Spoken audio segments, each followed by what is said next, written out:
নবনির্বাচিত সরকার শপথ নেয়ার পরই সেনাবাহিনী ব্যারাকে ফিরে যাবে বলে জানিয়েছেন সেনাপ্রধান ওয়াকারুজ্জামান। তবে তিনি স্পষ্ট করেন, পুলিশ পুরোপুরি আইনশৃঙ্খলা পরিস্থিতি নিয়ন্ত্রণে না নেওয়া পর্যন্ত সহায়তামূলক ভূমিকায় সেনাবাহিনীর একটি অংশ মাঠে মোতায়েন থাকবে।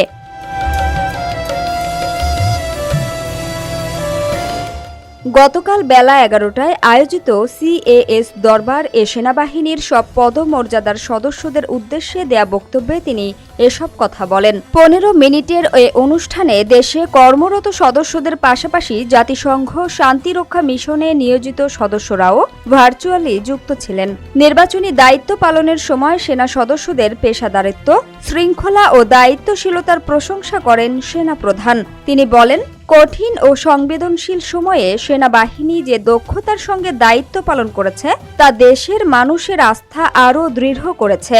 নির্বাচনকালীন আইনশৃঙ্খলা রক্ষায় সেনাবাহিনীর ভূমিকা প্রসঙ্গে তিনি বলেন, দেশের অস্থিতিশীল রাজনৈতিক পরিবেশকে স্থিতিশীল রাখতে সেনাবাহিনী গুরুত্বপূর্ণ ভূমিকা রেখেছে। দেশ ও জনগণ সেনাবাহিনীর এ সেবাকে স্মরণ রাখবে। সেনাপ্রধান জানান, সংবিধান ও বেসামরিক প্রশাসনের প্রতি পূর্ণ শ্রদ্ধা রেখে সেনাবাহিনী দায়িত্ব পালন করে আসছে।